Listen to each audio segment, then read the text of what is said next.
to można jeść bez mycia.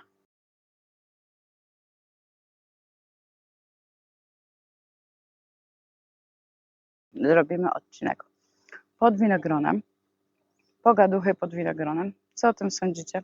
Jeżeli pogaduchy, to napiszcie w komentarzach, o czym chcecie, żebyśmy porozmawiali, co chcecie wiedzieć na temat Australii, a co chodzi. Myślę, że jeden z moich odcinków to będzie wiza studencka, dlatego że kilka osób się mnie już pytało i na Facebooku, i właśnie w komentarzach, jak to się dzieje, związane właśnie z wizą studencką, jak ja to zrobiłam. Osobiście, już Wam powiem na wstępie, wiza studencka to jest najdroższa wiza i dużo osobom się nie udało, szczególnie z dziećmi, ze względu na to, że jest bardzo kosztowna, a macie limit pracy.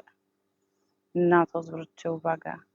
To nie jest wiza turystyczna, to nie jest wiza pracownicza, to jest wiza studencka, a wiza studencka obliguje do tego, że macie limit 20 godzin, chyba że pójdziecie na studia, które kosztują ogromne pieniądze dla international student. Więc to tak na wstępie. I jeżeli macie dzieci w wieku dorastającym, czyli 16, 15 czy 11 lat, no to jest troszeczkę kłopot, bo musicie zwrócić też uwagę, że nie na swoją wizę, ale te dzieci mając 18 lat będą musiały się cały czas uczyć, czyli będziecie musieli kupować następne szkoły, ze względu na to, że jak pójdą na swoje, że będą pracować w wieku 18 lat, to nie będą już na waszej wizie. Będą musieli same aplikować, więc na to też musicie zwrócić uwagę. Właśnie od dzieci muszą się potem uczyć. Och, kochanie, będę uciekać, bo mnie już komary gryzą. No, będą się musiały uczyć ze względu na to, żeby być dalej dependent na waszej wizie. Więc uważajcie na to i nie przegapcie tego. Nie wiem, czy agenci to mówią, czy nie. Ja wiem to ze swojego doświadczenia. I myślę, że to się tutaj w Australii nie zmieniło. Pod tym filmem napiszę Wam stronę Emigration i sprawdźcie sobie, jakie są zasady wizy studenckiej. Sprawdźcie sobie, ja mogę oczywiście też sprawdzić, jeżeli chcecie, nie ma problemu. Mogę zobaczyć, jakie są skills i w ogóle, jakie zawody są potrzebne na tą chwilę. Jeżeli macie takie pytania, dajcie mi znać, co chodzi o wizę studencką. Jest to najłatwiejsza wiza, ale bardzo kosztowna. Musicie do kosztów dołożyć życie, samochody, wynajem mieszkania albo domu, gdzie są horrendalne pieniądze. To jest 4 osoby, więc jeżeli na 4 osoby, tak jak w naszym przypadku, musicie mieć dość duży zasób gotówki, żebyście nie mieli potem rozczarowań, albo w najgorszym wypadku nie mieli pieniędzy na powrót do domu, czyli do Polski. Przemyślcie to, może się przygotujcie prędzej, sprawdźcie, po prostu sprawdźcie. No mówię, dajcie znać w komentarzach, jeżeli jesteście zainteresowani wizą, nie ma problemu, mogę to sprawdzić. Czytałam komentarze wasze przed przyjściem tu do ogrodu i dlatego stąd jest moja od razu odpowiedź. Oczywiście dziękuję pani Moni Krakowiance za bardzo pozytywną opinię na temat mojego sernika. Bardzo się cieszę, że smakował. I jeszcze mężowi Anglikowi to już w ogóle. Oni oczywiście mają całkowicie inne cheesecake'i niż my polskie. Jeżeli macie ochotę na jakieś inne ciasta, to na tą chwilę przez lato raczej nie piekę takich ciast. Coś mi tu lata. Nie piekę takich ciast, dlatego że jest za gorąco, ale mówię, przyjdzie za chwilę okres jesienny. Myślę, że wrócimy do ciast, wrócimy do wypieków. Obiady owszem robimy, ale obecnie, jak wiecie, mam gościa, więc wyjeżdżamy codziennie gdzieś coś oglądać.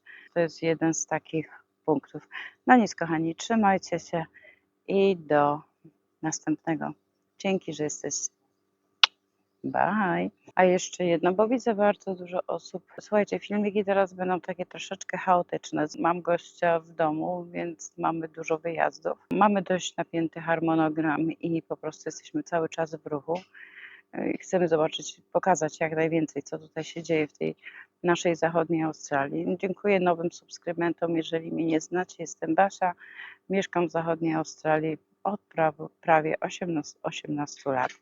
Jestem tutaj z rodziną, przylecieliśmy tu z mężem i z 2 córkami na wizę studencką. Ale mówię, jeżeli chcecie o mojej historii w wizie studenckiej, to ja je Wam powiem, opowiem Wam, nie ma problemu, przygotuję jeden taki vlog.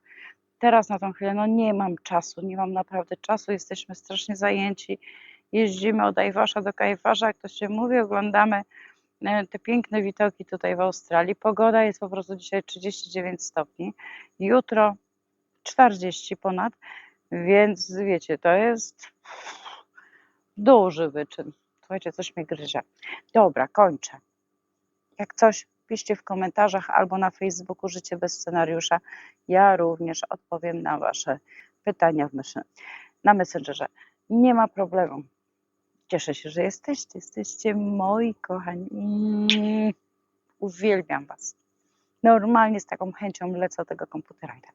Ciekawe, pani Grażynka, pan Wojciech, teraz pani Monia i pani jakaś Krystyna, pani Janina. No słuchajcie, no po prostu normalnie z całego świata tak naprawdę. No to jest takie fajne, takie. Jest tam parę osób takich bardzo na nie, no ale też tacy muszą być. Nie mogą być wszyscy na tak. Dobra, bye, trzymajcie się. Powiecie mi, że nie powinnam obcinać róż. Ja wiem, ale moja wnusia tutaj chodzi i te róże ją kują. Więc muszę ją troszeczkę tu ogarnąć. A robię już to wieczorami, ze względu na to, że już słońce jest ku zachodowi. Przy domu zawsze pełno roboty. Przy ogródku również.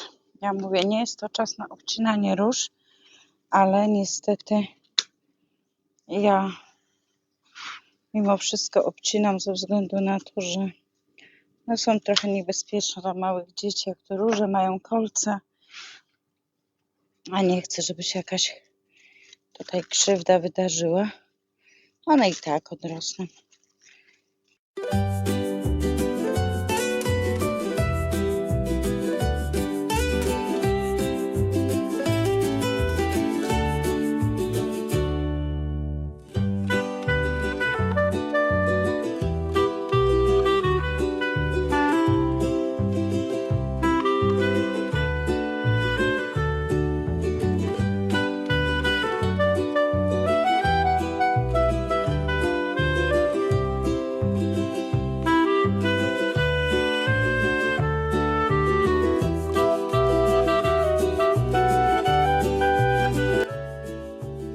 No, już trochę przejścia jest.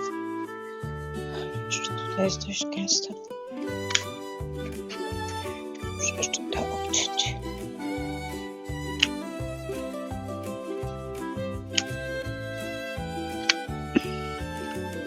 To wiecie, takie kikuty stoją, a później mogą skaleczyć dziecka. Dobra, idziemy z drugiej. Na nieszczęście dużo nie trzeba. Niby róża pięknie, ale one i tak teraz już nie kwitną, bo jest za gorąco. Trzeba to wszystko właśnie poobcinać. No to idziemy dalej. Chodźcie ze mną. Słuchajcie, jak się chcecie zrelaksować, to ogródek to jest najlepsza rzecz. Widzicie, takie dzikie mi rosną tutaj. Trzeba je po prostu obciąć.